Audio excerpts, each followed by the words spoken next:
Welcome to Life Hurts, God Heals. I'm one of your hosts, Kurt Pflegl. And I'm your other host, Kim Ward. So we are talking about boundaries today, Kim. Boundaries. Yes. We have those? Sometimes. And that's kind of the point, right? Yeah. Why are boundaries so important for our well-being? That's a good question. When I say the word boundary or boundaries, what comes to mind? I tend to think property lines, honestly, is probably one of the boundaries I tend to think about a lot. Sure. It's probably the most recognizable boundary for most people. Yeah, I would think the same thing. You know, fences, boundaries. You know, but then personal space boundaries, those can be really hard to enforce. It's that feeling of, I don't know how to do this. I think just growing up, boundaries weren't something that were allowed very often. Just even the ability to say, hey, I don't like what you're doing. Please stop. And have that be respected. So verbal boundaries, either a lot of the times, at least growing up for me, were not something that was respected. I was like, oh, how do you enforce that later on? I think a lot of us struggle with that, for sure. What I hear you saying is there are people that don't realize that other people have personal boundaries and they violate them all the time. Mm-hmm. I mean, because everybody's different, right? Maybe we don't realize it when we are violating other people's personal boundaries or personal space because we have different boundaries than they do. Everybody's different. Everyone's unique. That creates an interesting dynamic of how we relate to one another, right? So what are some personal boundaries that you don't like people to violate, to step over? Well, the one that comes to mind that at least is attached with a story would just be, I have only a certain amount of teasing or joking around at my expense that I can take before you've hit my fuse button, and I will shut down or actually go from just being, okay, that's annoying, to, okay, now you've crossed the line. And then my temper comes into nice effect. And hey, my fuse is a heck of a lot longer than it used to be. Yeah. But I was thinking back to, it was probably the first time that you and Cherry and then our friends, your wife, and then my friends Robert and Emily, we all got together to play a board game. Yeah. And I still say I made the mistake of sitting between you and Robert at the same time. And normally that's not much of a problem. I don't have that many friends I consider to be brothers as well. But in this case, both of you wind up going at me at the same time. And you say going at you. Teasing, poking, generally being annoying in that kind of big brother with younger sister fashion, which is okay in small doses, but when you're getting it from both sides, is a little much. It takes a lot for a 9 to speak up and go, okay, you've gone too far. An Enneagram 9. An Enneagram 9, yes. An Enneagram 9, it can take a while before we're pushed to the point where we actually go, no, you've gone too far, this is not okay. And I hit that point actually relatively quickly. And I said something, and you looked at Robert and you're like, is she serious? And he's like, yeah, dude, you better stop. Better calm down. Like, you better calm down. Like, if Kim's hit that point, like, she really means it. At least one of you remembered. Yeah, I didn't. Which was fine. But, you know, then you guys stopped and gave me time to decompress and go back down to normal, much more happy-go-lucky Kim. So I think that's definitely a boundary line. Like, I don't mind a little teasing and a little messing with, but if you keep going and going with it, eventually it stops being funny. Yeah. Probably a big one. If I'm home, I probably pretty much like to be left alone 98% of the time. So I like to have the physical space. I don't want to talk to anyone. And it's not because I dislike the other person necessarily. I just, when I'm home, that's my time to decompress and unwind and gather my energy back together, because I am an introvert. So I get more of my energy from being alone and having that space. So that one definitely can get pushed sometimes. Well, it's important, I think, here to make a note that you are single Yes. and you have a roommate. Yes. It's important to clarify. You're not talking about a husband that wants your home. Yeah, I have considered how much of a pain that's going to be when I get married. There'll be a lot. There'll be a lot of benefits to it, but I'm like, that's going to be an interesting boundary to try to figure out how that works. Well, it's a different relational dynamic too, and I think that's important to mention that we have boundaries in different relational contexts too. Yeah. So honestly, like, I'm not a big fan of people showing up just randomly at the house. I mean, it sounds nice in theory, but normally at that point I've hit decompress mode and all I really want to do is be left alone. And so for me, when I'm home, that's my time to not interact with people or talk to people. So figuring out the boundary between being myself and wanting to introvert and then not being rude to the other person who I live with is definitely an interesting one that I'm still trying to figure out. That brings up a question. There's so much complexity to boundaries, like we've already said. Like, there's differences between different kinds of relationships, and we have different boundaries for different people. So that begs the question, whose responsibility is it to know and communicate boundaries? The person who has them or the person that they're relating to? The definition of a boundary is a property line. This is your property. You're responsible for anything that happens on your property. You're only responsible for your stuff. You're not responsible for what happens on someone else's property. So as far as communicating that goes, you are responsible to communicate where your boundaries are. We are responsible for our boundaries, and we're responsible to other people to respect their boundaries. I love how he says it. He's like, I am my problem, and you are your problem. And when you say he says that, you're talking about Henry Cloud, which wrote the book on boundaries, literally called Boundaries.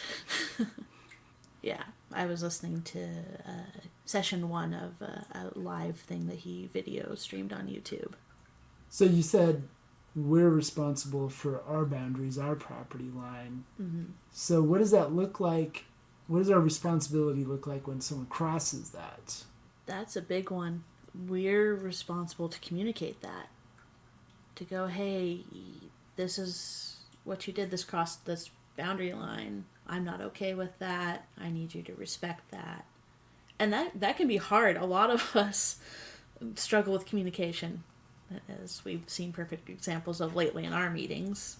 I was like, I'm not sure where the boundary line in this one is. Am I just frustrated, or is there actually a problem? Is the frustration a problem? My brain likes to go 50 million different directions. Is there frustration, or is there a bigger problem in regards to... So taking like the thing with you and Robert and the teasing. Now, I had at various times warned both of you, hey, if I ask you to stop, it means you've actually gone too far. Now, Robert has actually experienced the consequence of crossing that boundary. I did what Enneagram 9 does really well. I shut down, and I backed off, and was not available, and... Available to him. So, at the time that he was learning this lesson, he was the youth pastor at the church that we were both attending, and I was one of his volunteers, and it looked like not answering text messages. A good sign normally is if I'm not hugging you within about the first 5 minutes, normally within the first 30 seconds, I'm either upset about something that someone else did, or I might be upset with you. Being a physical touch love language person, so it was just all these little things, but I also kind of wouldn't talk to him. Like, I'd be physically present, but not available to him as a friend, kind of doing the bare minimum, not making eye contact. This was 20-year-old me, so I've improved since then. But it got to the point where finally he's like, oh, you're mad at me, aren't you? Uh-huh. Why are you mad? Really? I told you my boundary line. I told you if I ask you to stop, that means I really mean it. And you crossed it.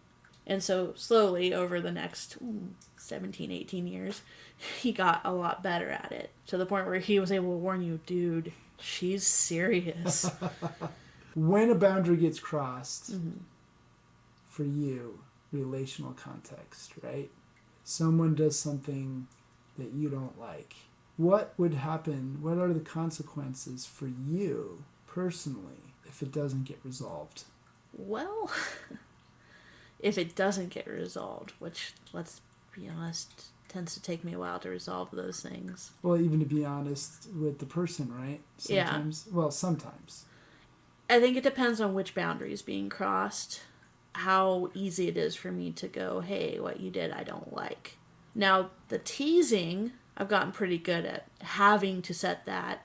An Enneagram 9 is not exactly fond of being angry, so that was an easier one to set in some respects. But there are other boundaries, like not a big fan of being forgotten. So a boundary for me is if you are going to be running late, I would prefer that you message me and let me know, hey, I haven't forgotten you.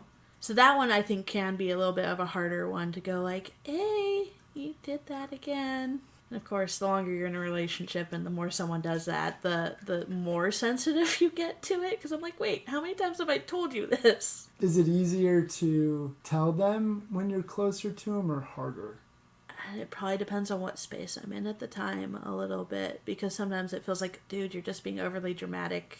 Why aren't we just getting over this? So sometimes that voice goes in and it's like, I don't want to say this again. But it doesn't get fixed until you say something. And then it can be off your mind. Because otherwise you're just carrying that around with you. So there's been violations to your boundaries. And you keep carrying that. What are the consequences of that? Well, I know the violations of boundaries hurt. So it's pain. You're going to try to find some way to cope with that pain. Maybe it's lashing out, maybe it's freezing them out, maybe it's disappearing, or maybe it's numbing out and just not dealing with it at all, which, as an Enneagram 9 is quite high up on my go-to list. I don't have to think about that. It just tends to automatically happen without thinking about it. But it doesn't put you in a healthy place. Because eventually you have to deal with it. And the longer you're not dealing with it, the more it hurts. The bigger it looks, and the harder it can be to have that conversation. Because you're more emotionally invested at that point. What I think about is why forgiveness is a big deal. When someone crosses our boundary and creates pain, and we don't resolve that, whatever resolution looks like, right? And we should talk about what resolution looks like for us. Yeah. They have violated our boundaries and we have not resolved it, right? Whose property line is it that's been violated? Mine. Right. So whose responsibility is it to resolve that then? It sucks, but it's my responsibility to resolve that boundary. That person has crossed a boundary and they are now in our space emotionally, mentally, right? They're in our space, in our heads and hearts. And we don't resolve that. Do they go anywhere? Unfortunately, no. You wind up carrying them with you as extra baggage. And so the person who hurt you and violated your space, you are allowing to live and camp out in that space. And now they're living there, saying in our minds and hearts the same hurtful thing, doing the same hurtful thing over and over again. It's like, this is where our responsibility is to get it off of replay. Yeah. We have to resolve it. Otherwise, they camp out there. Here's the scary thing. Think of how in our boundary space, how many people stack up and living in our heads and hearts when we don't resolve it. Resolution is eviction, right? That's what forgiveness is eviction. Like when someone violates me in whatever way they've crossed into and violated my boundary space and hurt me and created pain, then this is my responsibility to get them out, and that's really forgiveness. It's releasing them from my property, getting them out so they stop living rent-free in my heart and mind, creating more pain and hurt that I'm allowing that to just go on and on. And that's a scary thing to think about. When we're holding on to grudges, we think somehow we're hurting them. It is absolutely an unthinking reaction that we humans do. We hold grudges and we refuse to forgive. It is a natural, almost an animal instinct. If we really think about it, that is not a logical move. because forgiveness is actually freeing us.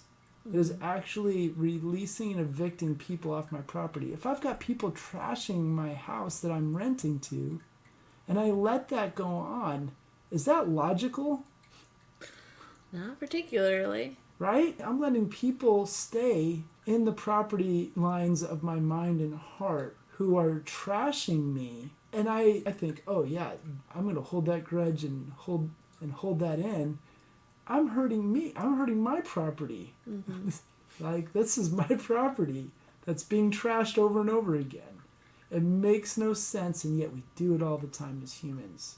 Just recently we said that as humans, we like to think we're logical and we're thinking people, when in reality we operate more out of our emotions than our minds. And here's a primary example of that. Most people immediately hold a grudge without thinking. It's an emotional reaction. So it's an instinctual thing, because that instinct kicks off first, speaking as someone who falls in the instinct. Which is body. Body, triad. Like that gut. It's that self-preservation, your body kicking into the fight, flight, or freeze response to a hurt, to a pain. Those things make sense if it's, oh, I stepped on a nail, or, you run into a pack of dogs. Obviously, you're wild dogs, whatever. You gotta fight. But those things don't make the same amount of sense when you're talking about hurts and wounds and relationships, because it's not the same kind of pain. It's just our instincts are to treat it the same way. So we are these instinctual creatures who hold on to grudges, which means we are letting people be squatters on our property, right? Yeah. Everyone we have not yet released and forgiven and evicted is living in our minds and hearts. Think of how many people that is that we're carrying around. That's a lot of weight. What does that do to our mental, emotional, even physical well-being to be carrying that kind of weight? There's a reason we wind up tired all the time, because you're always fighting some battle against a weight you weren't supposed to be carrying in the first place. It's exhausting. You don't wind up in a healthy place. I mean, look at the depression rates, that we have going on right now. And yeah, some of that's chemical imbalance, but there's an awful lot that's going on just because we're not taking the time to clean up our property. So we get depressed or angry all the time because it's fight, flight, or freeze, right?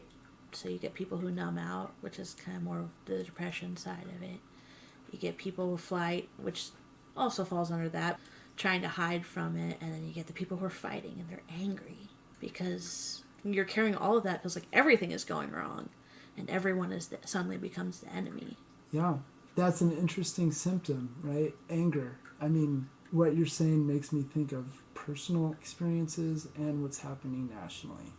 It's a good thing that in our country today we don't see everybody getting angry at everybody else, right? Mm-hmm. But there is a root cause right there that we're tapping into for that anger. I have someone very close to me that just recently said that she feels like everyone is attacking her always. That's her sense. Mm. And it just reaffirms to me that there's squatters on her property that she has yet to evict. That's a lot of weight to carry.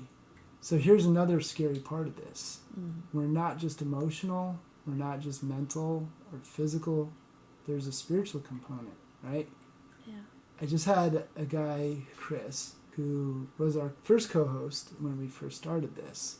He recently came over my house and we got into talking about spirits, demons, things like that. And Chris made a comment that really was the impetus for actually this particular episode. He said, angels, fallen or otherwise, do not think like humans. They don't operate like us. They're of a different order, and they operate within lines. Even fallen angels, they have rules that they're guided by in their modus operandi, their mode of operation, right? They operate within lines. Mm-hmm. So if there is, say, demonic activity in a house, those fallen angels, those spirits, they cannot go outside of that property line, of that house. They're bound by those boundaries. if they are not normally allowed to cross property lines, cross boundaries, how were they able to cross the property line to be operating in that family's or that person's house? Well, the funny thing about forgiveness and unforgiveness and boundaries, you have a property line, you have fences, you got gates. Gates are meant to only let in the good things, to protect the good stuff, and to keep the bad stuff from coming in. But that doesn't always work. And unforgiveness is one of those things that opens gates that weren't supposed to be open to those things, and lets in things that were never supposed to be in your boundaries and your property line in the first place. Yeah, that's a great point. It kind of reminds me of, all the horror movies where vampires can only come in if they're invited. Yeah. And this is where God's commands are boundaries. Yeah. All of God's commands are actually in place, are boundaries that set us in a healthy place. Yeah. God's commands, they're meant to be these protective borders around our lives, our minds, our spirits, our emotions, to keep us safe. I think a lot about Jesus' first words when he rose from the dead and he appeared to his disciples in a closed room, right? He was able to come into a locked room, appear before them. The first thing he said was, "Peace to you." The word shalom, it means more than just like a sense of inner peace. It means a wholeness, completeness, harmony within every part of you. It's that sense of well-being in all of your being. That's what God's commands are meant to give us. They're not meant to, spoil the party. God is not the holy party pooper, right? I know, I just think of Arnold Schwarzenegger in one of the movies he was in. "I'm the party pooper." That's not God. Everything God does is for our well-being, even pain, right? We get mad when there's pain in our lives and we blame God. But if we really think about this, God gave us choices as humans in the beginning of how we were going to grow in intimacy with him and how we were going to mature to look more like him and reflect him. And one was a path of constant ongoing joy and just abundant life upon life. And the other path was pain and death. Both paths were going to get us to intimacy and maturity, but God gave us the choice of which we were going to walk to get there. And we chose door number 2. And so we've allowed pain in, and then we get mad at God and blame him for the pain, and we close our boundaries and our gates to God. And yet God is sitting there saying the whole time what Jesus is saying, peace to you, well-being. So when we blame God and we refuse to walk in his commands, those are the boundaries we cross. Yeah. Right? All of his commands are for our well-being. One of those is forgive as you've been forgiven. And we've already established why that's so important. Well, when we cross that boundary and don't forgive, now we've opened up a gate. This is the scary part. Now we don't just have these people in our hearts and minds living rent-free, saying all the hurtful things. We've opened up a gate and let a spiritual entity into that boundary to speak through those wounds. Yeah. Speak through that replay of those hurts that we're replaying over and over and over again, to speak a message that's not God's voice, that we often identify in our hurt as God's voice. Condemnation, shame, they all come out of that spiritual entity which does not want us to be healthy and whole. Yeah. And it speaks messages about our identity and God's identity that we begin to listen to more than God's voice. I say unresolved pain and wounds and unforgiveness are the megaphone we've handed the enemy to yell at us and speak louder than God's voice. And this is the scary thing about boundaries, if we're not operating in healthy boundaries. What comes to mind when you, as I'm saying all this, Kim? Besides a few of my own that need to get fixed. I think I was processing what we talked about last night, a little bit of a slow processor on occasion. A little time to think through things that I've been avoiding. And he's like, you always were told you were responsible for your mom's emotional well-being. Like you were responsible for anything that happened. You were? I was. I mean, pretty much everyone in the family, but as the oldest kid and the air quote responsible one, that was like our main goal. Make sure mom's happy. Protect mom's emotions. Make sure you don't do anything that could hurt mom or cause mom to be upset. And I was like, well, crud, no wonder I had such a hard time telling you, hey, I'm not sure about these things, because all I was thinking about is I don't want to hurt Kurt. Mm-hmm. I don't want to be responsible for Kurt being upset, you know. I'm like, oh, yeah, he didn't act anywhere near as horribly as I was expecting. Yeah, because who's responsible for the hurt that falls into my property line? You are. I'm still responsible to you. Sure. But I'm responsible to speak the truth and what I'm struggling with in love and not just blast you with it. Sure. But in the end, you're responsible for what you do with what falls in your property line. Right. Whether it's given to me in a nice way or not, yeah, a kind way or not. Yeah, there are people that say, well, I'm just speaking the truth, right? And they speak it in very harmful ways, right? This is where it comes back to intention, right? The thug with the knife is very different than the surgeon with a scalpel. Yeah. What's the intention? Some people say they speak the truth, but they're doing it because they're the thug with the knife. They're using it to hurt. That's their intention. Yeah.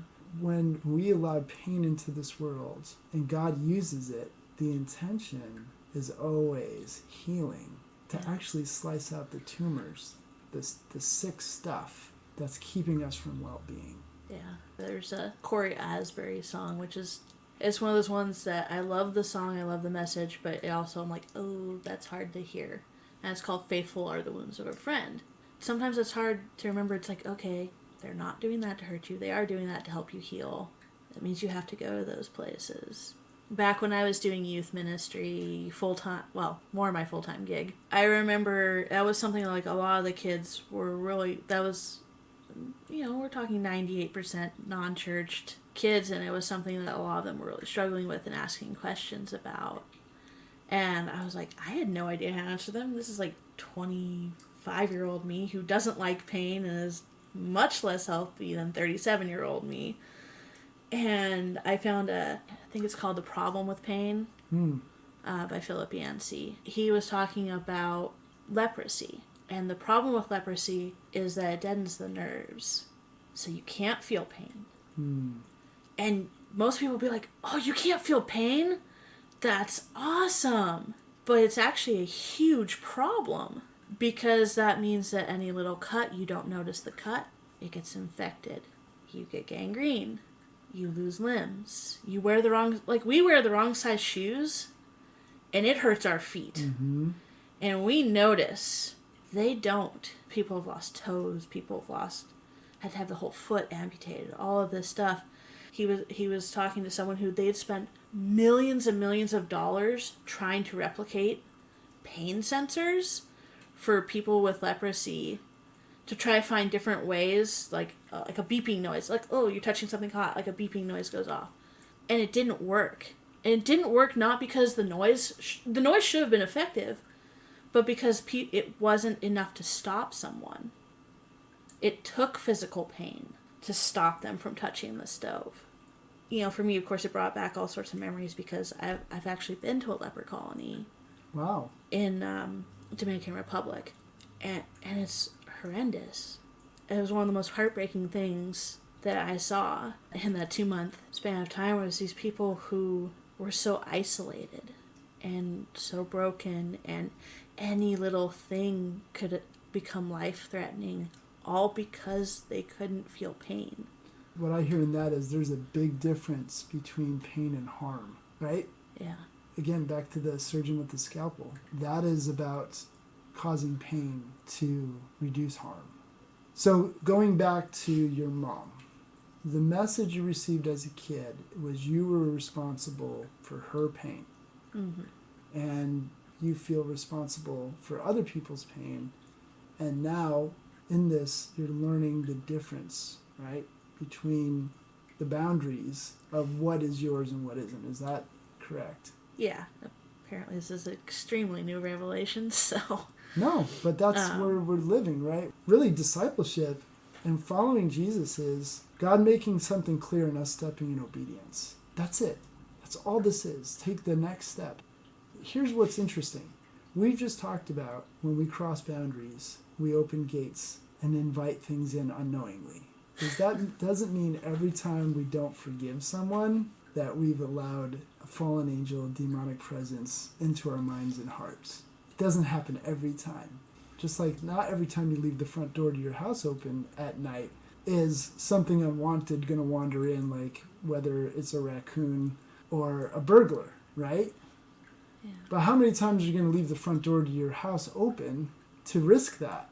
When we will not obey God's commands for our well-being, we're opening a door. Not every time we leave the door open is something going to walk in. Yeah. But how many times do we want to risk that? Because that's the enemy. That's where he operates. He operates by deception. He's looking for those open doors that we don't even know we're making available to him. Yeah. But God operates differently. Everything is invitation. Even our pain, right? The intention is there's an invitation to well-being. So where is the invitation for your well-being in the pain that you went through back in the day because of being told you're responsible for your mom's pain? Where's the invitation in that? Big one's forgiveness, obviously. My dad's actually the one who put that on me, ironically. My mom may have said something too, but I actually remember my dad saying, we're responsible to make sure your mom stays happy. Always hated that phrase, happy wife, happy life, just because I was like, I ain't married to her, but I'm getting stuck with this. Yeah, that's a big one. And then moving forward, being aware of it, because, it's likely it's a 30-something-year-old habit at this point to assume that you're responsible for other people's emotional well-being, so going, okay, God, I have to give this to you. I'm not responsible. It's not, as I like to tell you, not my monkeys, not my circus. Definitely one of the favorite things God's ever told me. It's like, you don't need to carry this. You're not responsible for this in that season. As a matter of fact, it's keeping you from the things you are responsible for, which is to communicate and be honest with where you're at. That's all you're responsible for. Honest vulnerability with God and other people, right? Yeah. Even when they hurt us, that's the only thing we're responsible. To be honest with God about that and to be honest with them. And it starts with being honest with God because they may not be safe for us. So we go to God first and we give it over to him, whatever this thing is that's on our property line, and we ask him to take it and carry it. This is Matthew's account of Jesus' life, where he quotes Jesus as saying in Matthew 11:28, I think. He says, "Come to me, all you who are weary and heavy burdened, and I will give you rest." And I love the reason why he says that to us is he says, because I am humble and lowly of spirit. That is God's heart. It's mind-blowing to think that when Jesus peels back the curtain to show us his heart, it's humility and lowliness of spirit. That is who God is. It is not God who's ever condemning us. He is so lowly, he's at our feet serving us, washing our feet, as we see in John chapter 13, I believe it is, where Jesus washes his disciples' feet. And he says, now as your Lord and Master, I've washed your feet. Now do that for one another. This is how it comes about. We wash each other's feet. We serve each other vulnerably. Like Jesus took off all of his outer clothes and was down to his inner garments, like basically underwear, with a towel around his waist, because he is lowly, vulnerable, and humble.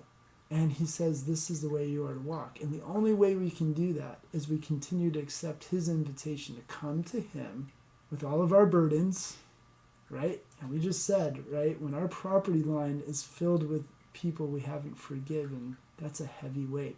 Jesus says, here's the invitation. You don't have to carry that ever. Come to me and dump all that weight. Evict all those people by giving them to me. I'm the authority, right, that will get them off your property. Right? We got to call the authorities when we got squatters on our property. Jesus says, I'm the authority. I'm the only one who can get them off, because I'm the one who took on all of your stuff that you did to me and to other people. So give the people who've hurt you and are squatting on your property, give them to me. That's where it starts. That's the invitation. And here's another reason why this is so important on the spiritual reality side. When we talk about demons, in people's lives, and we often look at the movies, right? Mm-hmm.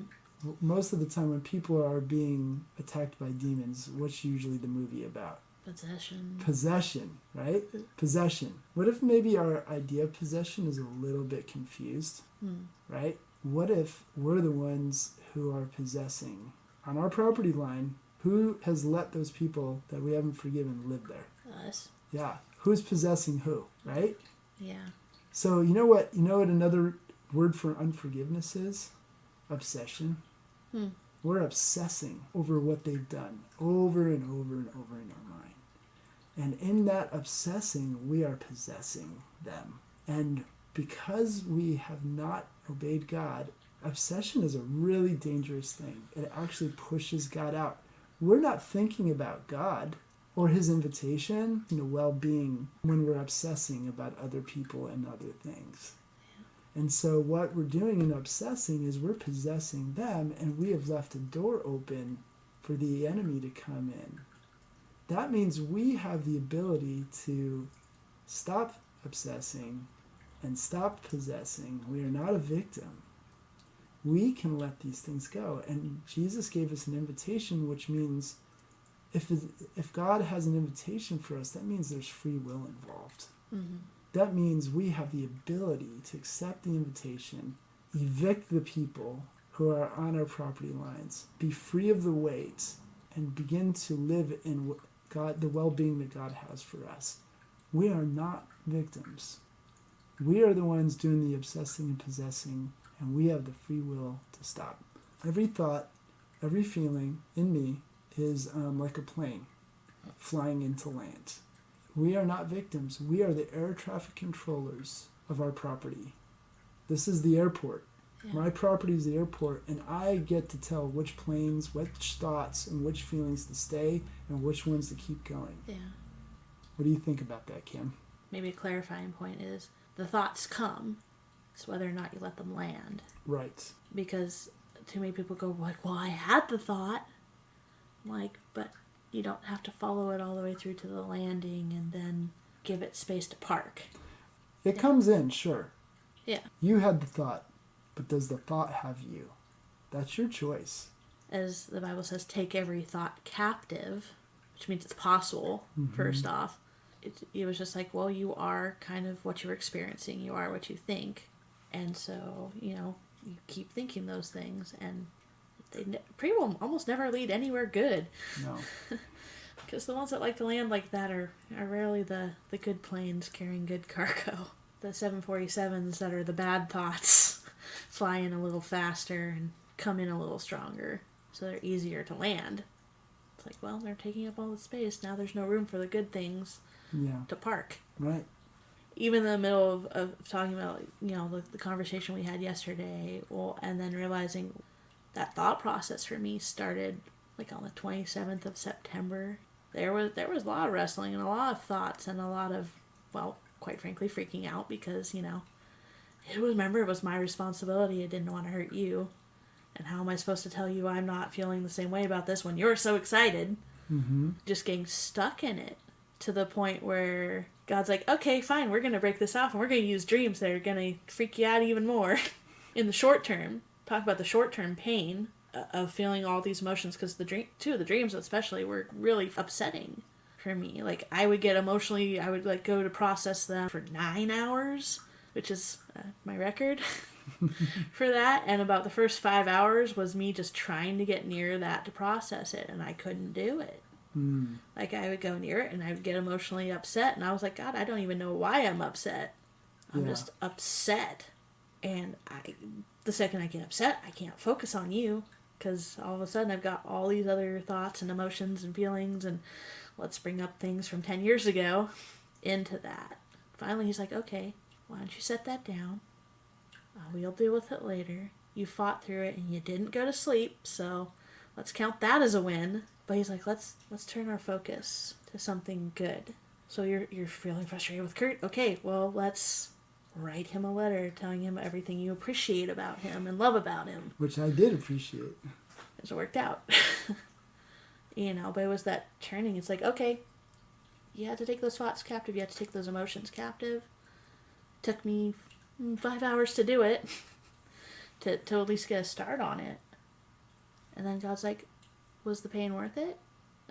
Okay, yeah. Because something beautiful came out of it in the end. But if I hadn't been willing to take that captive and wrestle through it, then I wouldn't have gotten to get a little over emotional in a good way, and by the end I was like, wow, God, like, this day was hard, but I really loved it, and I wouldn't have changed it for anything, despite the pain at the beginning. So that pain ended up keeping you from a lot of harm. Yeah. The reason you weren't moving forward was the unknown. You didn't know how I was going to react. Yeah. So the fear of that unknown is what keeps us stuck sometimes. And God allows the pain of being stuck to grow until it becomes more unbearable than the fear of the unknown. And that becomes the pivot point that tips us into taking a step, when the pain of being stuck is worse than the fear of the unknown, because the stuckness is really the harm. We're not moving. We're not stepping into the well-being that God is inviting us into. The longer that you didn't act on it, that original thought to come and talk to me, the more complicated it became, because more thoughts and feelings and emotions clouded that, the longer you stayed in this pain, right? So this is why noticing our thoughts and feelings and keeping in mind the invitation that Jesus gives us to come to him with all of our weariness and all of our burdens is so important. To do that quickly rather than let all these burdens sit on our property and leave the gate open to whatever wants to wander in. Yeah. And the longer that gate stays open, the more dangerous things become. And the more stuff crowds our space and clouds our judgment. Yeah. And gets us angry and lashing out. And now out of that pain, we're creating pain in other people. And we have a nation that's just divided and fighting against itself. So to quote Michael Jackson, I'm looking at the man in the mirror. It starts with me. Am I willing to notice what I'm letting sit on my property? And immediately, as soon as it comes onto my property, I can't always control what comes on my property, right. But I have control what I do with it immediately. Yeah. Do I take Jesus' invitation or don't I? And that is the difference between health and well-being. So Henry Cloud, when I was listening to the thing, he's like, boundaries are basically the structure of the way God has designed life. Where the boundaries are, the limits are, the responsibilities are, and where the ownership is. Ultimately, a good word for boundaries is stewardship. Because we're stewarding everything that God's given us within our boundary line. That's the question. What do we do with it? What do we do with it? Jesus gives us an invitation. And that's where well-being is. Kim, will you pray to close this out for all of us who struggle with boundaries? Yeah, sure. Dad, thank you. Thank you for how clear it is to us that ultimately all of this is in your hands. Father, you are the owner of the harvest field, and we're just responsible to obey you and live within the boundaries that you've given us for our good. Dad, help us to see where we're not believing and trusting in who you are. You are a good Father. You don't withhold anything good from us. Dad, so help us to believe that where you are withholding things from us, it's because it's not what is for our best. And Dad, boundaries are hard.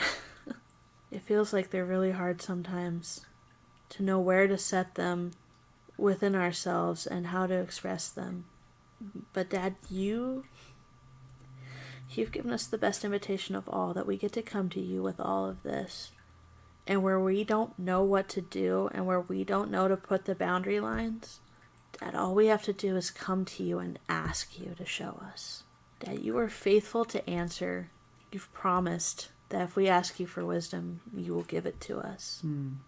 Thank you that we can trust you to be who you say you are to us.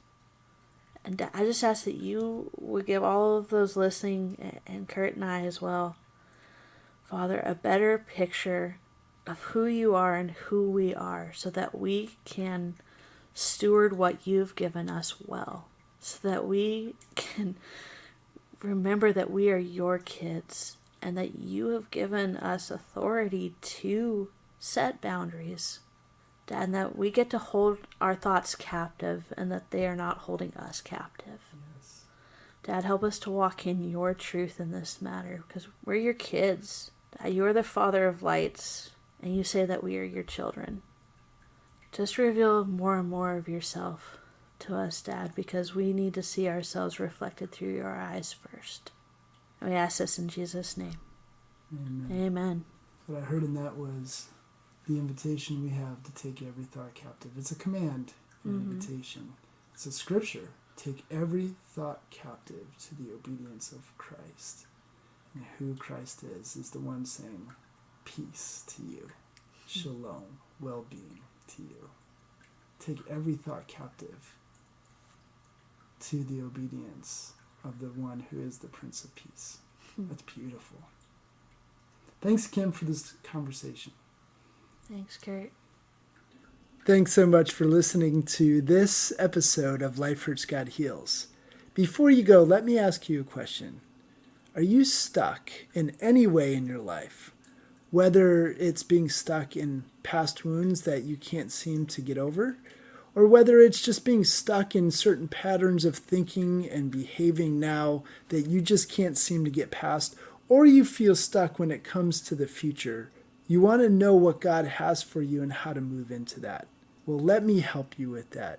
As a coach, my goal is to help you discover who God made you to be. What is your unique identity? Let me help you discover that, because everything else you want out of life flows from that. If you're interested in having a consultation with me, you can reach me at coachkurt777@gmail.com. Until next time, remember, you are God's beloved, so be loved.